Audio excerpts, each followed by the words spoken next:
Hello again and welcome to part 13 of my life under God's hand.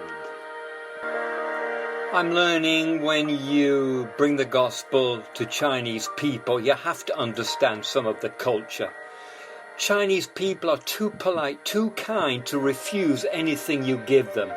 So if you want to give them a Bible, even if they don't want one, they will say thank you and receive it very graciously. If you cause them embarrassment, it is really a terrible thing to do. So one has to be very careful not to push too hard or force them to do something that they don't really want to do. And I have now got about 14 students who I'm discipling, and I have to be very, very careful to not go too fast with this gospel of Jesus Christ, so that they're looking to me to help them with English or something else. Now China is becoming far more modern and popular music is spreading everywhere. And so to do things of a Western nature is getting more acceptable.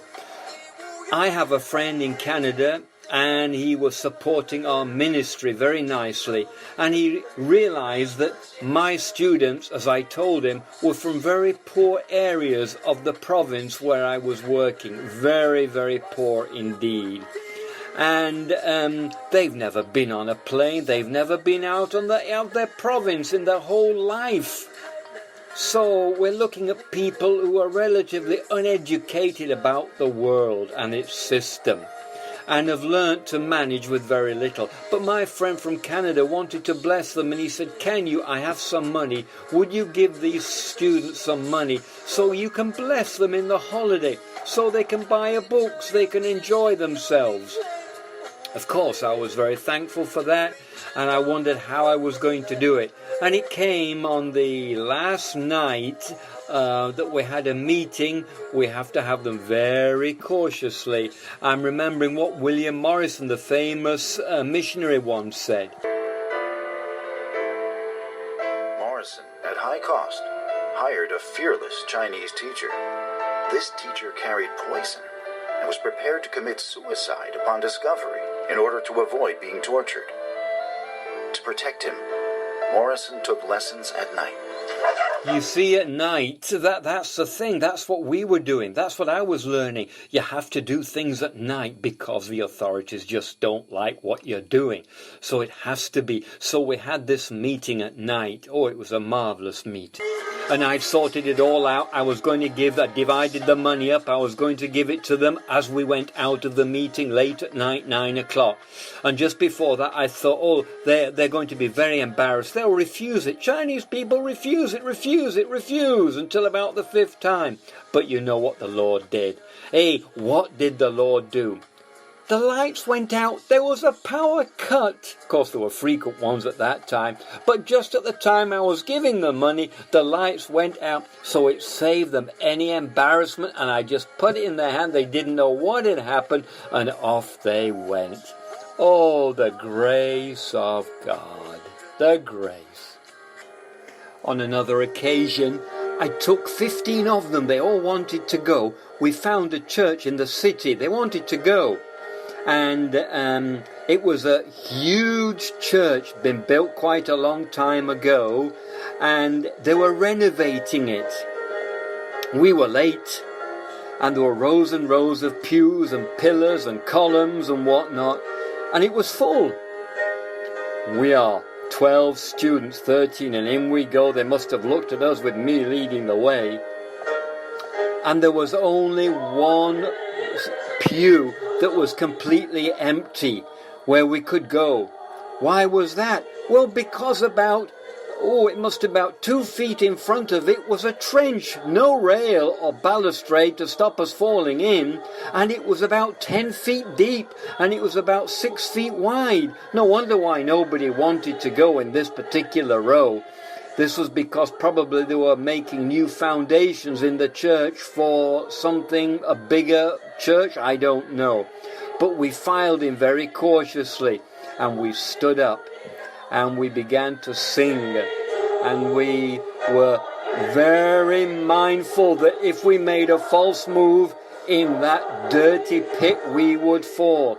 And I looked at it, and I looked down, and I looked down, and I saw it was muddy, there was slime in it. I thought, goodness me, Lord, if we fall in that, it would be terrible. And you know, just at that time, the Lord spoke to me. The scripture that came to me, and the scripture is from Psalm 40 verse 2. Listen, he brought me up also out of a horrible pit, out of the miry clay, and set my feet upon a rock, and established my goings. The Lord spoke those words to me as I looked in that pit right before our eyes, where what we had come out of. And here we were, 12 of us, worshipping the Lord in the way Chinese people do, quietly, not with arms raised, making exhibition of ourselves, very modestly. But I thank God for that. Was a wonderful experience, and how those scriptures became alive to me.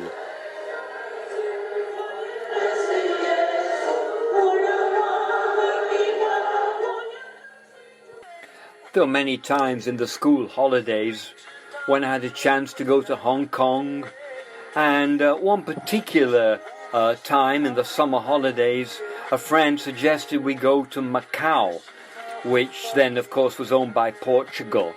And we went over there because we were wanting to learn about this very famous missionary called Robert Morrison. He was the first Protestant missionary to China. And we took the boat over to Macau to try to find the cemetery, the Christian cemetery, or the Protestant cemetery where he was buried. Oh, that I may not be alone, but that the good hand of my God may be upon me, and the angel of his presence go before me. He was the first one. He felt that God had called him. He himself was very uneasy. So after he got on the ship, when someone sarcastically asked, "Do you really expect to make an impression on the idolatry of the great Chinese empire and lead them to Christ?" Morrison was initially taken aback, replying quietly, "No, sir, but I believe God will." And that's how really I felt when I was doing my ministry. I could not do it. There were too many hindrances. The government didn't like it. I was being watched. It was very difficult. But I knew that God had sent me to this place. Now, he was missionary to China. But me, would I consider myself so highly as this first missionary who went to China and translated the scriptures, the first one into Chinese? Well, certainly not. I'm not in his league at all. I just went to a city, to a university. That was my country. That was my mission field. China, too vast for me. After Milne's death, Morrison continued to evangelize in China for 11 years. On July 30th, 1834, Morrison, who had suffered from chronic headaches, fell ill in Guangzhou. He died the night of August 1st, at the age of 52. His body was escorted by his eldest son, John Robert Morrison, to Macau, where he was buried beside his wife, Mary. And that is where I went, to the cemetery, to see the grave of this great man who wanted thousands of souls to come to know the Lord. So, here I am now.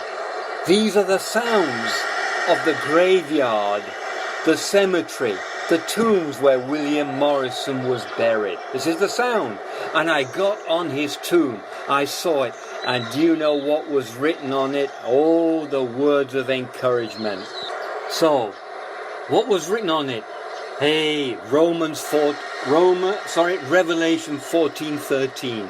Blessed are the dead which die in the Lord from henceforth. Yes, said the Spirit, that they may rest from their labors, and their works do follow them.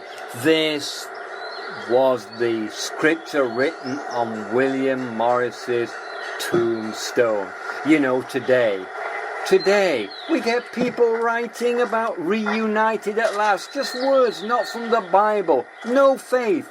But in those days, there were people who were serious about their faith. And they said, you know, they were hoping God would raise another 10,000 missionaries. That's what Morrison wanted.